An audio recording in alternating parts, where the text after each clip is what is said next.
Hello everyone, it's been a long time since my last video. In this video, I would like to introduce you about the chemical reaction engineering.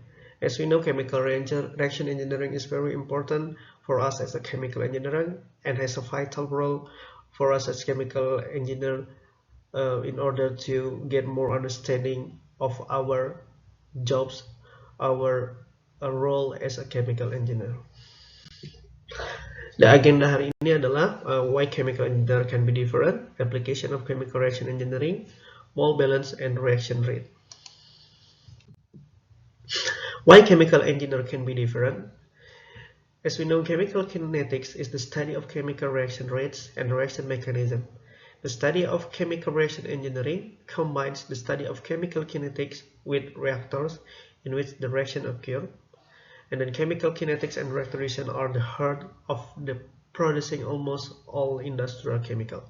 Primarily, knowledge of chemical, kinetic, and reactor design distinguishes chemical engineer from other engineers.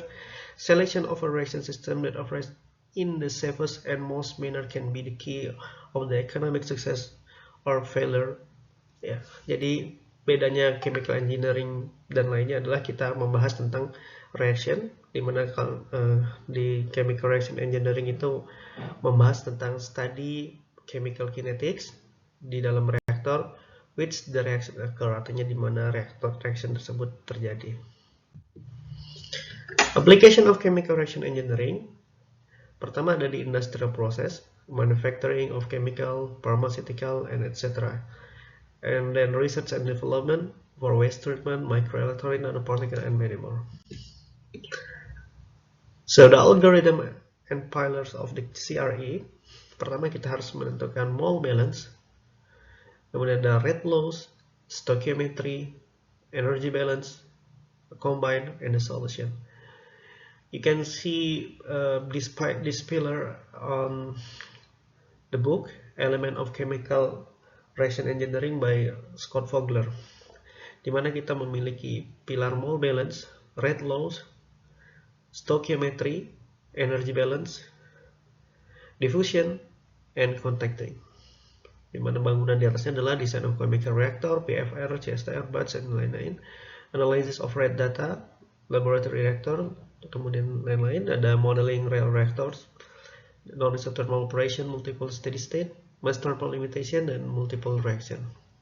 For the building blocks, we can see on the right side, yang bawah adalah mole balance, kemudian ada rate laws, stoichiometry, combine, dan evaluate. Nah, kita harus memperhatikan building blocks ini untuk mengetahui apa-apa saja yang harus kita kerjakan terlebih dahulu pada CRE atau Chemical Reaction Engineering. Nah, di sini teman-teman bisa melihat overall plan, di mana kita punya reaktor, kemudian ada separation process di C1 and C2. As we can see, a reactor can occur in the batch reactor, CSTR, PFR, and PBR, atau continuous stir tank reactor, PFR plug flow reactor, and PBR is packed bed reactor. Kondisi dari reaktor juga bisa dibagi 4, ada isothermal, catalytic, adiabatic, dan single phase. Teman-teman bisa lihat di sini, main reaction itu adalah A tambah B menjadi C tambah D. Di mana kita bisa lihat ini ada fresh B dan fresh A sebagai reaktan yang masuk XA dan XB. Kemudian effluent dari reaktor tersebut adalah XC dan XD sebagai produk, dan kemudian ada XA dan XB. Ini adalah unconverted reaktan. Untuk mendapatkan produk yang pure atau sesuai dengan spek yang dibutuhkan pasar, maka kita butuh proses separation. Nah, pada proses separation inilah nanti akan dipisahkan antara unconverted reactant, produk, dan lain-lainnya. Kemudian kita ada proses recycle, di mana proses recycle akan membantu mengurangi cost dari reaktan kita ya. Nah, teman-teman bisa lihat di grafik sini terdapat reactor cost dan separation cost. Jadi makin tinggi reactor cost, the lowest separation cost. Artinya kalau reaktornya udah bagus banget, konversinya tinggi, maka separation cost-nya akan makin berkurang. Begitupun sebaliknya, kalau reaktornya jelek, maka separation cost makin bertambah, dan kita butuh optimal design di sini, di mana reaktor cost-nya tidak terlalu tinggi, begitu juga dengan separation cost. Now we can continue to mole balance. There are objectives of this material. We have to know how to describe and define the rate of reaction. Kemudian kita bisa menderive the general mole balance of equation. Kemudian kita bisa apply general mole balance equation to the typical industrial reactor. Pertama kita harus tahu dulu apa itu chemical species and identity. Chemical identity. Kalau chemical species itu adalah any chemical components or element with a given identity.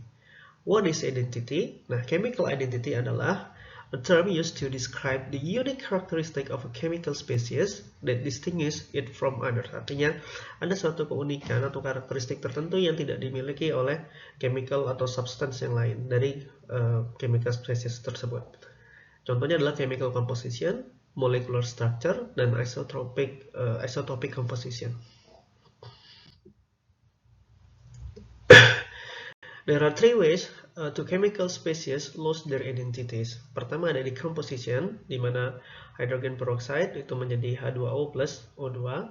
Kemudian ada isomerization, glukosa menjadi fruktosa. Kemudian ada combination, hydrogen plus oxygen can be water. And then we have to define, or we have to understand, what is the reaction rate. The reaction rate is the rate at which a species loses its chemical identity per unit volume. So we have to know that there are keywords that we should consider. And the very first is chemical species, and then loses chemical identity per unit volume. So the rate of reactions can be expressed like this. Rate of disappearance of reactant is minus RA, and the rate of formation or generation of product will be RP, with units mole per decimeter cube per second. So considering the isomerization reaction, there is A that can be a B after the isomerization process. So we can define RA is the rate of formation of species A per unit volume, and minus RA is the rate of disappearance of species A per unit volume. RB is the rate of formation of species B per unit volume. And if we can add minus RB, that means the rate of disappearance of species B per unit volume. Okay? Everyone agree with me?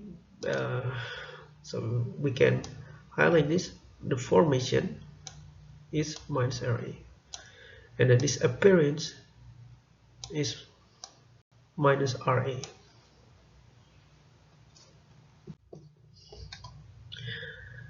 So we have a basic concepts to remember. For the reaction, rate of disappearance means positive, and rate of formation means negative, and rate of disappearance for products is the opposite of reactants, mean negative, and rate of formation for the product is positive. Yeah. Jadi ini adalah hal yang memang kita perlu ingat tentang bagaimana ada minus dan positif jika berkaitan dengan disappearance or formation, serta apakah dia reaktan atau produk. Now we can go to example. We have a reactant A to be converted to B, ya. Kita punya A untuk berubah menjadi B, di mana kita tahu ini adalah RB.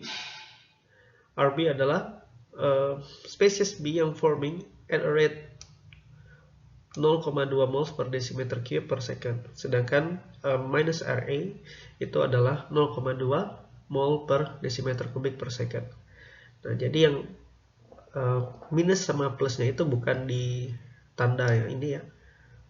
Kalau minus di depannya itu adalah disappearance ya.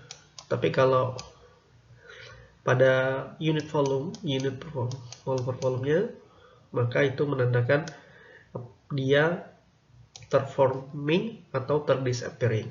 Kalau di minus Ra itu kita bisa dapat 0,2 mol atau positif ya. Tapi kalau di minus Rb itu bisa jadi minus 0,2 per moles decimeter cube per second ya.